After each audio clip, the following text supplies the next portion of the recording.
Nós temos uma obra pouco conhecida de Emmanuel chamada Entender Conversando. É um livro de pergunta e resposta. E lá tem a pergunta número 5 dessa obra. Se eu não me engano, é a 5. E nessa pergunta número 5, essa questão é feita para Emmanuel, sobre o final da humanidade em função de uma guerra, de uma hecatombe, em que ele responde que não parece ser razoável que o esforço do Cristo planetário para construir toda essa condição espiritual que a gente tem na Terra, todo esse investimento de bilhões de anos para que a humanidade chegasse onde chegou, ficasse nas mãos de poucos indivíduos. Então, existe da parte do Criador, e mais especificamente do nosso governador planetário, mobilizações de maneira bastante expressivas para que isso não aconteça. É lógico que todos nós podemos e devemos colaborar no sentido de manutenção da paz, porque esses movimentos de ódio, eles acontecem porque nós assim também favorecemos. Com o nosso desamor, com a nossa violência, com o nosso sentimento de raiva, de ódio, que acaba gerando como se fosse um circuito de forças que facilita a movimentação dos obsessores no planeta. Por que os obsessores não conseguem acesso para a perturbação de mentes em outros mundos mais evoluídos? Porque não existe esse hálito de perturbação que permita a aproximação das entidades perturbadoras. Elas nem se aproximam. É como se existisse um imã, um manto de luz que impedisse a aproximação dele. Se fosse uma espécie de um escudo invisível. Um campo de força. Um campo de forças que impedisse que isso acontecesse. E no nosso caso, o nosso campo de forças é atraindo. Nós somos um imã atraindo essas entidades. E aí elas falam e imediatamente faz eco em nós. Nós não percebemos, mas nós somos elementos que damos o estímulo reforçador a tudo isso, porque é isso mesmo, tem que fazer. Em outras circunstâncias, está na escola, não, isso mesmo, tem que fazer. E esse nosso sentimento, isso mesmo, tem que dar o troco. A gente joga de volta para o ambiente que nos circunda essas energias. Então, nós podemos colaborar muito com o planeta se nós nos desarmarmos emocionalmente. Não ando armado, mas está armado emocionalmente. Está armado com um teclado, onde você ataca pessoas, agride pessoas. Não uso uma arma na mão para atirar em alguém.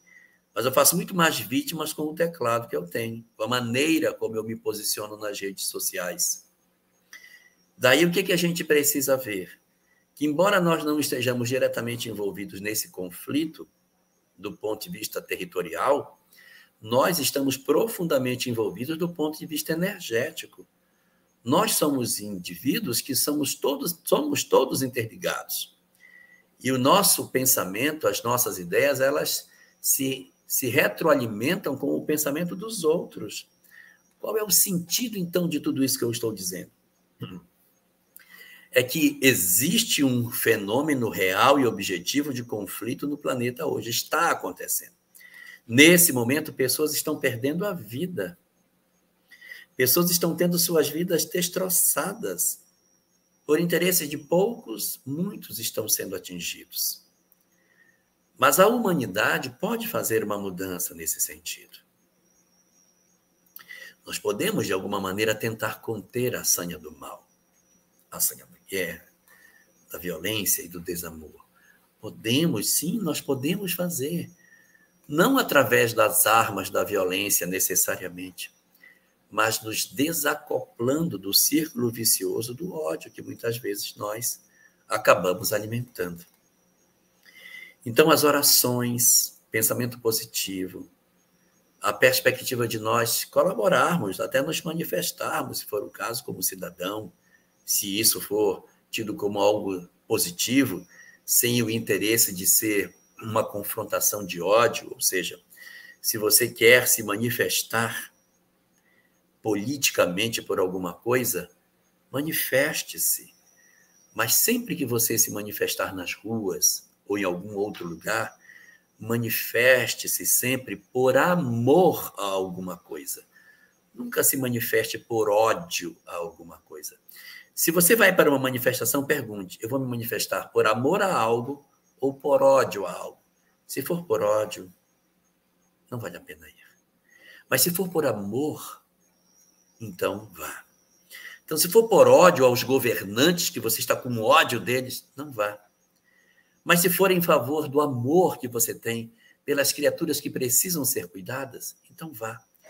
Mas vá com o coração cheio de amor, porque é isso que vai garantir com que nós tenhamos êxito nas nossas manifestações. E não o nosso sentimento carregado de desamor. A humanidade pode escorregar para um conflito de maior gravidade? Pode. Essa possibilidade não está descartada. Porque os mesmos indivíduos que foram capazes de iniciar a guerra podem aprofundar a dor que ela tem. E como se bem dizia na época da Guerra Fria, no incidente que se deu na Baía dos Porcos, o líder russo da época dizia para o presidente Kennedy: não puxe o fio demais, porque se o fio esgarçar, não haverá como retornar. Então é preciso que a gente não faça essa provocação excessiva. E às vezes nós ficamos torcendo para que aconteça como se nós estivéssemos indenes a tudo isso. Todos somos vítimas. A guerra é um fenômeno onde todas as criaturas perdem. Uma humanidade que atravessa uma guerra, ela fica profundamente esfacelada do ponto de vista pessoal. As sequelas para os indivíduos que ficam depois totalmente mutilados do ponto de vista emocional quando retornam do campo de batalha. As famílias totalmente destruídas. As nações de joelhos. A economia dessas nações destroçada por absoluto. Então é um fenômeno que mesmo aqueles que se consideram vencedores saem cobertos de feridas, num modelo que é uma cantiga de roda muito antiga, mas que bem representa o fenômeno da guerra. O cravo brigou com a rosa debaixo de uma sacada. E o que aconteceu? O cravo saiu ferido e a rosa despetalada. Ninguém ganha com a guerra. Nós só demonstramos que ainda não somos almas maduras para viver uma sociedade de paz.